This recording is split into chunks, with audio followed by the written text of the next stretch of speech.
Buenas tardes, hermanos, Dios les bendiga. Gracias a Dios por la oportunidad que nos da una vez más de estar aquí en su casa, de poder cantar alabanzas a su nombre, como dice nuestro hermano, de sentir en nuestro corazón el Espíritu de Dios, tocando nuestros corazones. Gracias a Dios que todos podamos sentir eso, que Dios nos concede este privilegio siempre de poder sentir su presencia en nuestras vidas. Gracias, Gabo.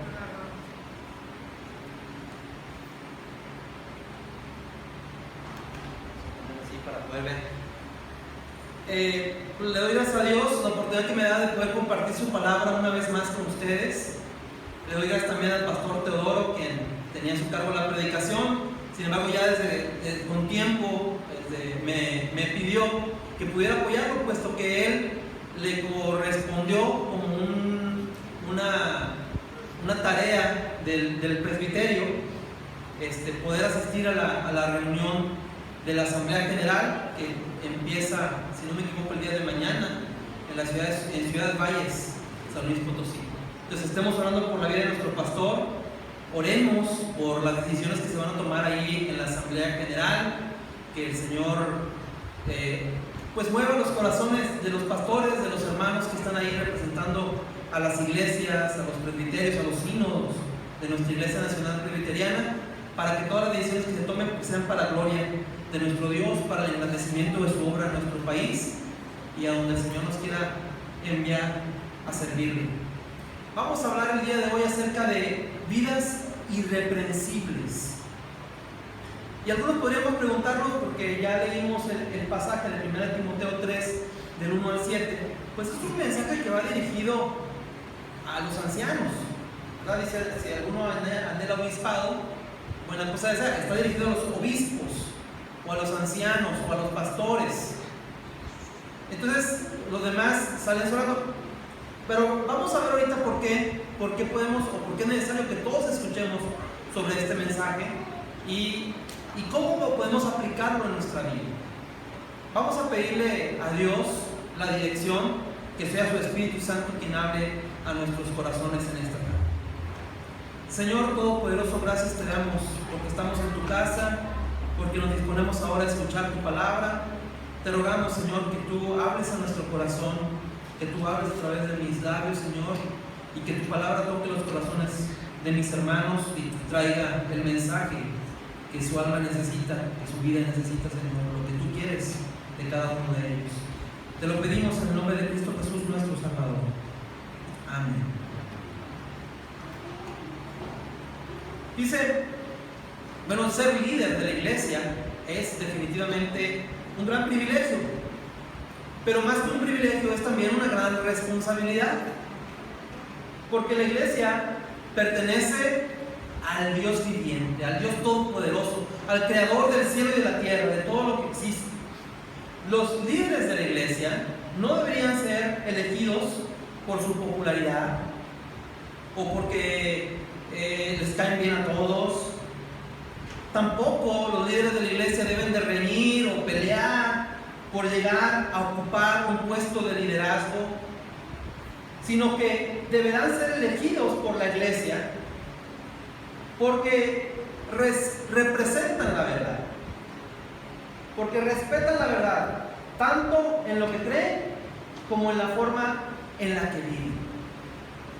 Y estamos hablando aquí de los líderes de la iglesia, pero vamos a ver qué es un líder, o vamos a reflexionar un poco en qué es un líder.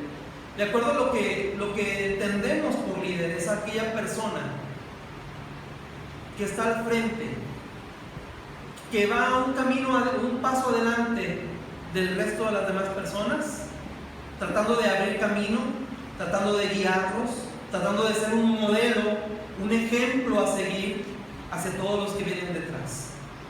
Un buen líder debe ser uno que inspira a los demás a seguirlo, a querer hacer lo que él está modelando o guiando a hacer.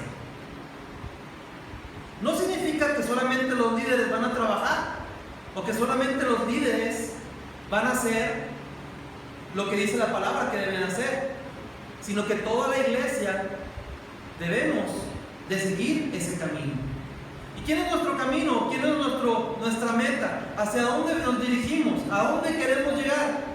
Queremos llegar a ser como Cristo, como nuestro Señor y Salvador. Como dice la palabra de Dios, puestos los ojos en Jesucristo. Hacia allá nos dirigimos, hasta que todos lleguemos a la estatura, a la medida de la estatura del varón perfecto. Hacia allá es donde todos debemos de dirigirnos. Y el líder es aquel que está ayudando o que debe de guiar a los demás a llegar hacia esa meta. Debe ser el modelo a seguir. Debe ser el que va el paso adelante. Es como, y ahorita lo estaba reflexionando, es como cuando cantamos. Cuando cantamos hay una persona aquí delante, David, que es el que está dirigiendo los cantos, y él es el que tiene el micrófono. No significa que todos los demás no vamos a cantar. Todos vamos a cantar, pero nos vamos a guiar en la forma en la que David está cantando para nosotros poder cantar igual. Y entonces poder hacerlo de manera ordenada, de manera bonita, que se escuche bien, porque es para nuestro Dios, ¿verdad? Entonces, de la misma manera es un líder.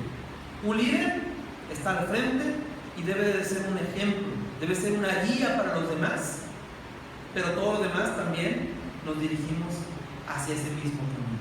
Entonces, algunas de las cosas que vamos a escuchar el día de hoy, reflexionando en la palabra de Dios, de cuáles son las características que debe tener un líder, también el resto de los hermanos debemos de buscarlas y cumplirlas en nuestra vida. Obviamente, el líder tiene mucho más responsabilidad de poderlas llevar a cabo.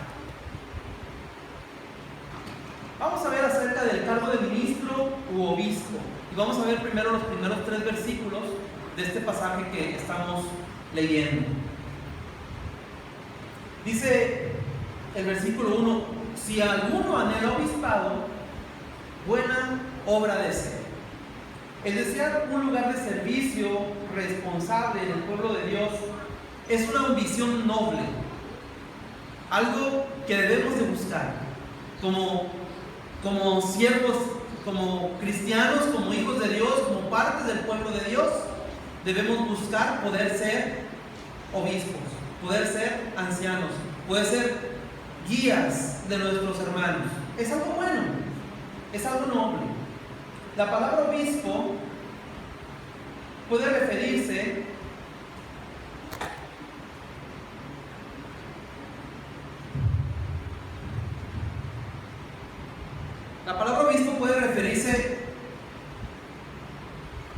a pastor, ministro, líder de la iglesia o anciano. Es algo que debemos de dejar claro. Nos referimos que puede también ser el pastor, el anciano de la iglesia, el que preside.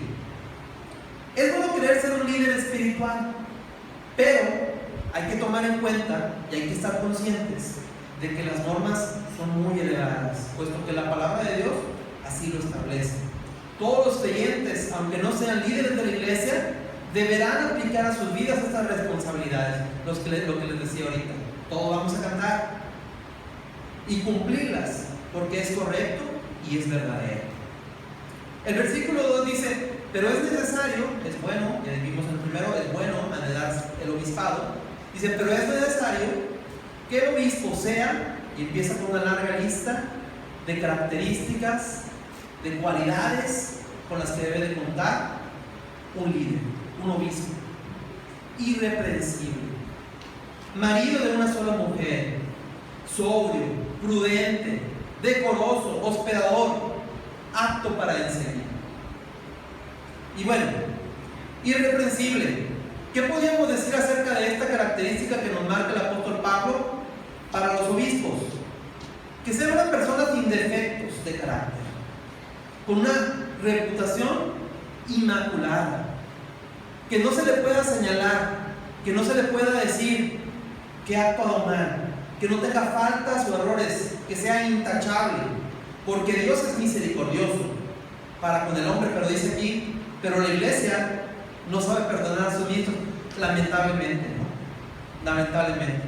Por eso es que es tan difícil poder ser un anciano o un obispo. Y ahora todos nos preguntaríamos: Entonces, ¿quién puede llegar a ser anciano?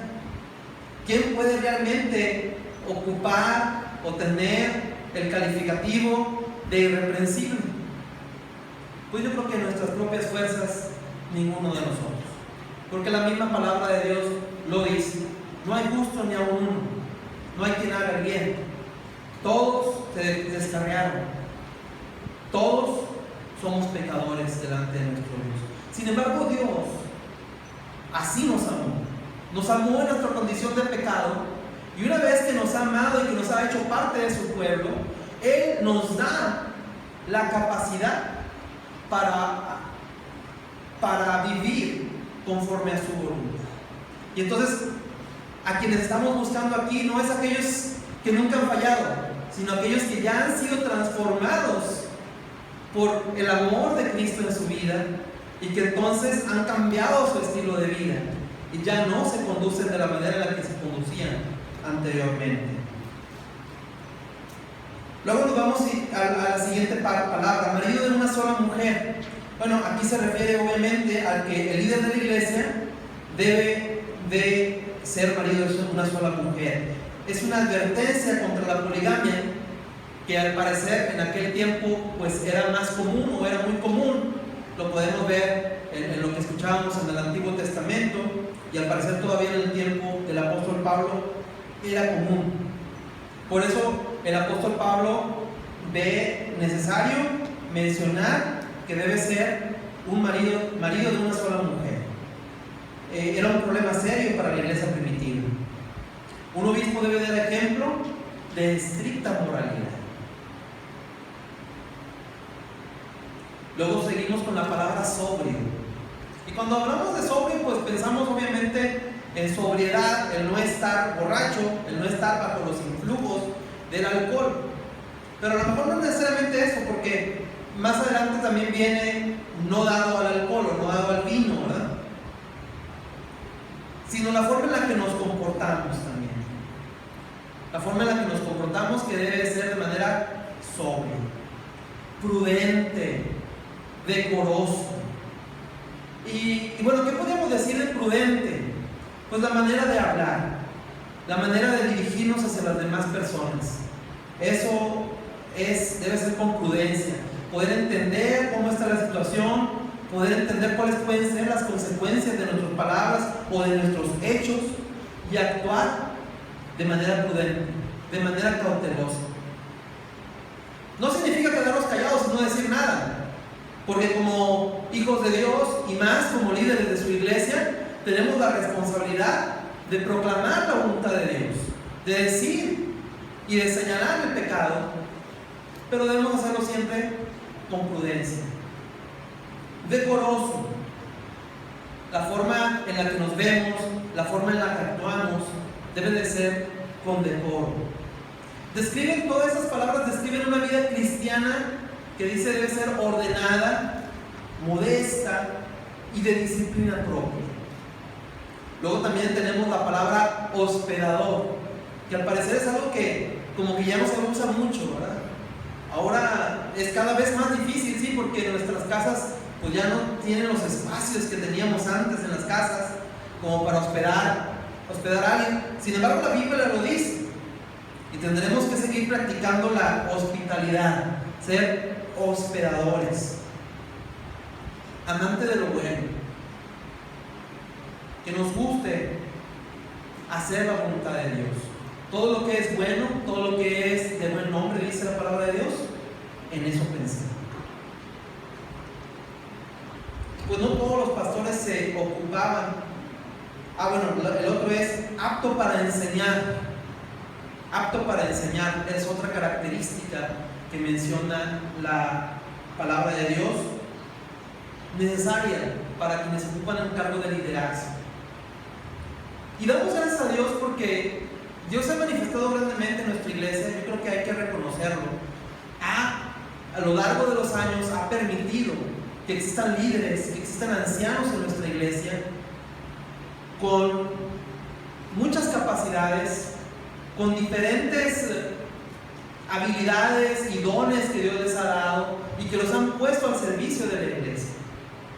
Y tenemos quienes se dedican a enseñar, quienes se dedican a predicar, quienes se dedican a compartir la palabra a través del evangelismo, a través de la oración, el ir a visitar a los enfermos. Gracias a Dios por la vida de nuestros hermanos que participan de esta manera y de la forma en la que ponen al servicio de nuestro Dios los dones y las capacidades que Dios les ha dado. Hay quienes se ocupan en la alabanza, quienes se ocupan en la organización de eventos, de actividades.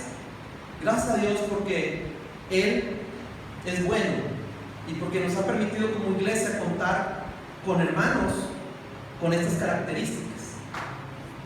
Y si se fijan, si lo reflexionan ustedes, tenemos una buena cantidad de ancianos de iglesia en nuestra iglesia. Hay otras iglesias, quizá del mismo tamaño que esta, donde es menor la cantidad de ancianos que existen. Pero gracias a Dios que Él ha sido bueno y que Él ha tenido misericordia de nosotros y nos ha dado un liderazgo en nuestra iglesia. Dice esta parte de apto para enseñar, dice no todos los pastores en aquel tiempo se ocupaban en el ministerio de la enseñanza, y ahora pues la mayoría quizá de los que tenemos en nuestra iglesia participan de una u otra manera en este ministerio. Luego dice el versículo 3, no dado al vino. Recordemos que en aquel tiempo el vino como que era más común. Ahora dentro de nuestra sociedad o el ámbito en el que vivimos no es bien visto el vino. En aquel tiempo quizá era un poco más común, puesto que la gente no podía tan fácilmente beber agua como lo hacemos nosotros hoy en día, porque el agua estaba contaminada. Entonces muchos tenían que tomar, era más común tomar el vino. Sin embargo, lo que dice aquí es no dado al vino, es decir, no al exceso del vino. Y entonces ahí podríamos entrar también a que hay otras cosas, a lo mejor no el vino en nuestro tiempo, pero hay otras cosas a las que sí practicamos o hacemos, que a lo mejor no son malas, pero que si las practicamos en exceso, también hay que evitar ese tipo de cosas, ¿no? Dice, no pendenciero, no codicioso de ganancias deshonestas, sino amable, apacible, no avaro, dice este versículo 3. En nuestros días la gente se sorprende de que Pablo haya creído necesario establecer tal requisito, como que parecía ser algo muy obvio, ¿no? Pues obviamente que si va a ser el líder de la iglesia, pues tiene que cumplir con estas características. Pero el peligro era real en aquella sociedad, sin inhibiciones de las congregaciones de Éfeso y de Creta. No pendenciero, es decir, no dado a la violencia. Al hombre de Dios debe caracterizarle el amor cristiano y el dominio propio. No codicioso de ganancias deshonestas. Es una advertencia contra el amor al dinero. El apóstol Pablo lo define como la raíz de todos los males, el amor al dinero. Entonces hay que tener cuidado con eso. Tal exhortación fue porque el obispo tenía la responsabilidad de cuidar en aquel tiempo los fondos económicos de la iglesia. Esta sería una tentación para un hombre avaro. Por eso era necesario que la persona no tuviera esta característica. Solo aquel que diera evidencia de no ser codicioso podía estar en la obra del ministerio. Es muy posible, tanto los ministros como laicos sean atrapados por el engaño de las riquezas. Es, yo creo, la peor trampa, quizá de todos los tiempos, pero en los tiempos que vivimos, pues es muy común, puesto que la sociedad en la que vivimos es una sociedad inclinada hacia lo material, hacia el dinero. A través de los medios de comunicación continuamente nos están bombardeando y nos están influenciando para poder tener más cosas, para tener el aparato o el dispositivo electrónico más nuevo, el tener un vehículo más nuevo, una casa más grande, la ropa de mejor marca. Todo eso nos dice, y eso, para poder tener esas cosas necesitas tener dinero. Entonces es muy común, o sería muy fácil, que una persona cayeran en esta trampa, la trampa del amor al dinero, el amor a las riquezas.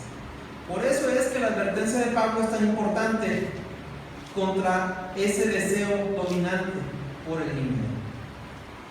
Ser amable a la capacidad, ser amable se refiere a la capacidad de soportarlo todo ante las presiones, con un espíritu de gentileza y paciencia, la manera en la que nos dirigimos a las personas, la manera en la que nos acercamos a ellas y solicitamos las cosas, pedimos, debe ser con amabilidad, con amor, con respeto, con gentileza, con paciencia.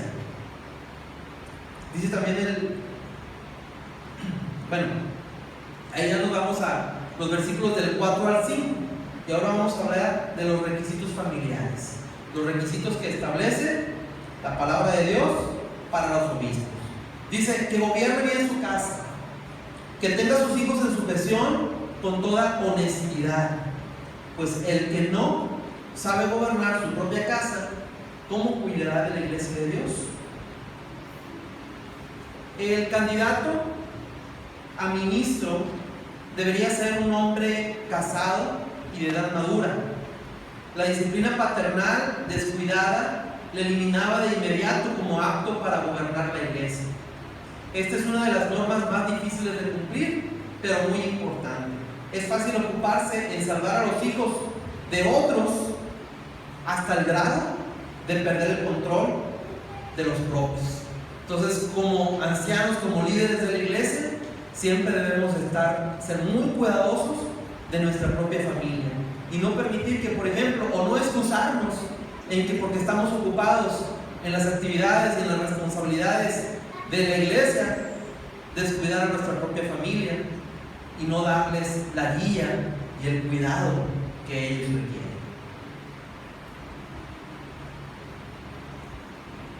Por supuesto, llega el día cuando nuestros hijos crecen y toman la dirección de sus vidas. Mientras están en nuestra casa, mientras tienen la edad en la que nosotros ejercemos mayor autoridad sobre ellos, autoridad siempre la vamos a tener como padres, aun y cuando ellos son mayores, pero hay un momento en el que ellos ya no necesariamente se sujetan a lo que les digamos. Siempre seremos autoridad delante de ellos, pero no siempre vamos a poderles decir exacto qué es lo que tienen que hacer. Pero mientras estén en nuestra casa, hay que guiarlos, hay que dirigirlos. Nadie puede obligarlos a hacer decisiones cuando ya son grandes que ellos no desean hacer. Pero la disciplina firme de amor y oración durante los años formativos de nuestros hijos será determinante cuando llegue el momento de que decidan el rumbo de su vida. ¿Sí? Ahora que tenemos la oportunidad de criarlos, de formarlos, aprovechemos.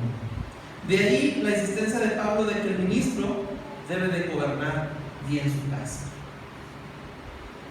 Vamos a la tercera parte, donde vamos a analizar ya los versículos 6 y 7. Y aquí vamos a hablar de los requisitos espirituales ante la sociedad. Dice este versículo 6: no un neófito, es decir, que no sea un nuevo, alguien que acaba de llegar a la iglesia, que se acaba de convertir, que se acaba de bautizar. No sea que, enmandeciéndose, caiga en la condenación del diablo. Es una advertencia contra el ascenso demasiado apresurado. No sería normal, no sería lógico que una persona llegue y a la vuelta de muy poco tiempo, un año o menos, ya esté tomando un lugar de liderazgo en la iglesia. Hacia el liderato de recién convertidos o personas bautizadas recientemente, pueden existir candidatos inmaduros que no estén preparados para el servicio. Y para eso, pues, nuestros libros son muy claros. Siempre que nos ponemos en una reunión congregacional, que es la manera en la que elegimos a los ancianos de nuestra iglesia, pues seguimos o tratamos de cumplir con lo que establece la palabra de Dios, obviamente, pero además también lo que como iglesia organizada se ha plasmado en el manual de procedimientos o en nuestra constitución de la Iglesia Nacional Presbiteriana. Y ahí se establece que debe ser miembro de la iglesia por lo menos 2 años, no menos de eso. Por falta de preparación, bueno, aquí está hablando del riesgo que existe de cuando una persona nueva toma un lugar de liderazgo como este. Por falta de preparación caigan en el orgullo espiritual. El ministro cristiano debe estar consciente de que el orgullo puede llevarlo a condenación. Siempre debemos ser muy cuidadosos de eso. Dice también el versículo 7, y ya casi terminamos: también es necesario que tenga buen testimonio de los de afuera, para que no caiga en descrédito y en lazo del diablo. Es decir, que afuera, no solamente aquí adentro, puedan ver nuestro deseo de seguir a nuestro Dios y de vivir conforme a sus preceptos y a sus mandamientos, sino también afuera. Porque si afuera nos comportamos de una manera diferente y las demás personas lo notan, eso, pues como dice aquí, para que no caigan en el descrédito y en el lazo del diablo. ¿Sí? Esto viene y daña el nombre de Cristo, el nombre de su iglesia. Por eso es que nuestro testimonio es tan importante. Y como les decía, se enfoca principalmente, sí, a los ancianos, a los líderes, pero también a cada uno de nosotros, porque todos vamos tratando de seguir ese camino, ¿verdad? El líder o ministro cristiano debe ganarse el respeto y la confianza de la comunidad ajena a la iglesia. Qué difícil, ¿no? Qué difícil también, no solamente ganarte el respeto aquí, sino afuera. Que lo consideren sin reproche alguno. Si desea traerla a Cristo. Bien, concluimos con lo siguiente.